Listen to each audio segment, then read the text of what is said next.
This channel does not promote any violent, harmful, or illegal activities. All content provided by this channel is meant for an educational purpose only. Top quality और consistent performance के लिए सिर्फ silver pumps नाम याद रखना।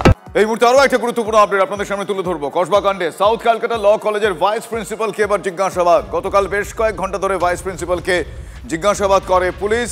Close circuit camera থেকে যে 17 জনকে চিহ্নিত করে তাদের বিষয়ে কলেজ কর্তৃপক্ষের কাছ থেকে তথ্য পাওয়ার পর নোটিশ পাঠানো হয়েছে।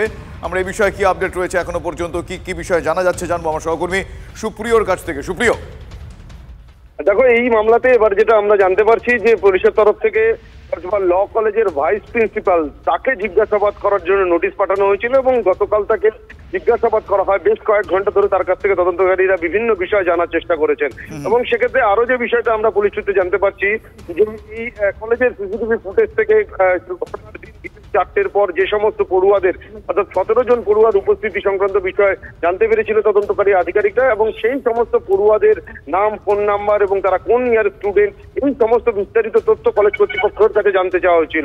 কলেজ কর্তৃপক্ষের তরফ থেকেও ইতিমধ্যেই সেই তথ্য পাঠানো হয় এবং তার ভিত্তিতে 6 জন পড়ুয়াকে গত পরশু এবং গতকাল মিলিয়ে 6 জন পড়ুয়াকে জিজ্ঞাসাবাদ করেছে তদন্তকারী আধিকারিকরা এবং তার পাশাপাশি গতকালই ভাইস প্রিন্সিপাল তাকেও জিজ্ঞাসাবাদের জন্য নোটিশ পাঠানো হয়েছিল এবং বেশ কয়েক ঘন্টা তাকে জিজ্ঞাসাবাদ করা হয়। তদন্তকারীরা তার কাছ থেকেও গোটা বিষয় সম্পর্কে অর্থাৎ তিনি কোনোভাবে এই ঘটনা জানতে পেরেছিলেন কিনা বা জানতে পারলে কখন জানতে পেরেছিলেন, এমনকি এই যে মনোজিতের কলেজে যে বাড়বাড়ন্ত বা প্রভাব সেই সম্পর্কিত বিষয়গুলো নিয়েও কিন্তু তার সঙ্গে তদন্তকারীরা কথা বলেছেন এবং তার স্টেটমেন্ট রেকর্ড করা হয়েছে এমনটাও আমরা জানতে পারছি। এবং বাকি এই যে 17 জনের মধ্যে যে 6 জনকে এখনো পর্যন্ত জিজ্ঞাসাবাদ করা হয়েছে, বাকি যে পড়ুয়ারা রয়েছে তাদেরকেও দফায় দফায় জিজ্ঞাসাবাদ করা হবে, ডেকে তাদের স্টেটমেন্টও রেকর্ড করা হবে।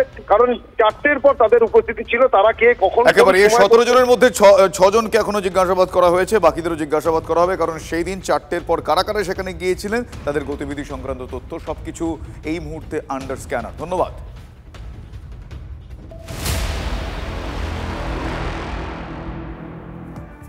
পুলিশি তলবে আজ থানায় হাজিরা দিচ্ছেন না কার্তিক মহারাজ। ধর্ষণের অভিযোগের তদন্তে নবগ্রাম থানায় হাজিরার নির্দেশ দেওয়া হয়েছিল তাকে। পূর্ব নির্ধারিত কর্মসূচির কারণে জেলার বাইরে ভারত সেবাশ্রম সংঘের প্রধান সন্ন্যাসী ঘনিষ্ঠ সূত্রে খবর পাওয়া গিয়েছে, সেই কারণে আজ পুলিশের তলবে হাজিরা দিচ্ছেন না কার্তিক মহারাজ।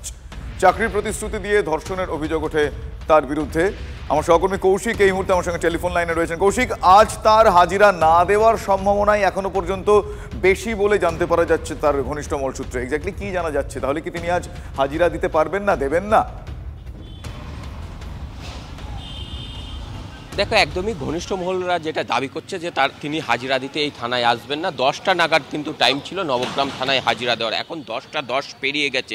সেক্ষেত্রে এখনও তিনি বা তার কোনো আইনজীবী কিন্তু এই থানায় এসে পৌঁছাননি। অর্থাৎ যে তিনি হাজিরা এড়াবেন, ঘনিষ্ঠ মহল যেটা দাবি করেছিল সেটা যেন কোথাও স্পষ্ট হচ্ছে। কারণ তিনি হাজিরা এড়িয়ে যাচ্ছেন। পূর্ব নির্ধারিত কর্মসূচি অনুযায়ী তিনি প্রথম থেকেই বাইরে ছিলেন জেলার, সেই জেলার বাইরে থাকার কারণে কিন্তু তিনি এখানে হাজিরা দিচ্ছেন না। তবে পুলিশকে বা পুলিশের দিকে কিন্তু কোনো মেল আসেনি যে তিনি হাজিরা দেবেন না, কোনো কারণ সেই রকমও কিন্তু কোনো তথ্য এখনো পর্যন্ত পুলিশের কাছেও এসে পৌঁছায়নি।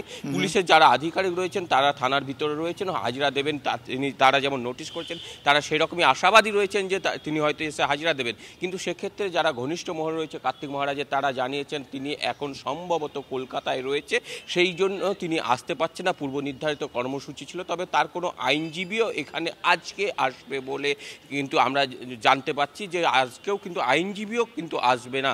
অর্থাৎ সব মিলিয়ে এই হাজিরাকে কোথাও যেন এড়িয়ে গেল।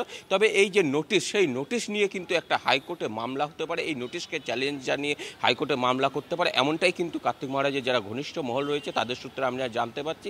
যে তার উপর যে অভিযোগ এসেছিল, এক মহিলা অভিযোগ করেছিলেন যে চাকরির প্রতিশ্রুতি দিয়ে সহবাসের অভিযোগ উঠেছিল এই যে নবগ্রাম থানা এলাকার একটি আশ্রমের মধ্যে সেখানে, এবং সেই ঘটনার ভিত্তিতে 26শে জুন লিখিত অভিযোগ দায়ের হয়। গতকাল বেলডাঙ্গা থানার পুলিশ তার যে ভারত সেবাশ্রম সংঘের যে আশ্রম রয়েছে একেবারে সেই ঘটনায় তাকে আজকে হাজিরার জন্য নির্দেশ দেওয়া হয়েছিল। তিনি আজকে হাজিরা এড়ালেন বলে এখনো পর্যন্ত মনে হচ্ছে, কিন্তু পুলিশের নোটিশকে চ্যালেঞ্জ করে হাইকোর্টের দ্বারস্থ হতে পারেন কার্তিক মহারাজ, এ সম্ভাবনাও উড়িয়ে দেওয়া যাচ্ছে না। সামনে চলে এসেছে যে আইপ্যাককে দিয়ে পুরোটা করানো হয়েছে, মুখ্যমন্ত্রী নিজে করেছে। এরকম হয় নাকি? 13 বছর আগে আমার সাথে রেপ হয়েছিল, আমি আজকে বলছি এরকম হয় কোনো? আমি তো শুনিনি কোনো। এবং তারপরে সেই মহিলাও তো পরিষ্কার মিডিয়ার লোকেদের সামনে বলেছেন যে না আমাকে তো কি বললো আমি তো বুঝতে পারলাম না, আমাকে ওনারাই যা বলেছে আমি সেটা বলেছি। বোঝা যাচ্ছে এটা সাজানো দেখে যে আইপ্যাক পুরোটা হয়তো সাজাতে পারেনি, মাননীয় মুখ্যমন্ত্রীরও চিন্তা ভাবনার মধ্যে ঢুকেছে না, কাঁচা প্ল্যান হয়েছে। আইপ্যাক দিলে আর ভালো করতো। যাওয়া উচিত, কার্তিক মহারাজের যাওয়া উচিত, এবং পুলিশ তো জিজ্ঞাসাবাদের জন্য ডেকেছে। একটা গুরুতর অভিযোগ এসেছে, সেই গুরুতর অভিযোগের ভিত্তিতে তো জিজ্ঞাসাবাদ করতে হবে, তো নোটিশ দিয়েছে। তাহলে কার্তিক মহারাজের উচিত সেই নোটিশ কমপ্লাই করা। তিনি তার যা বক্তব্য তিনি বলে আসবেন।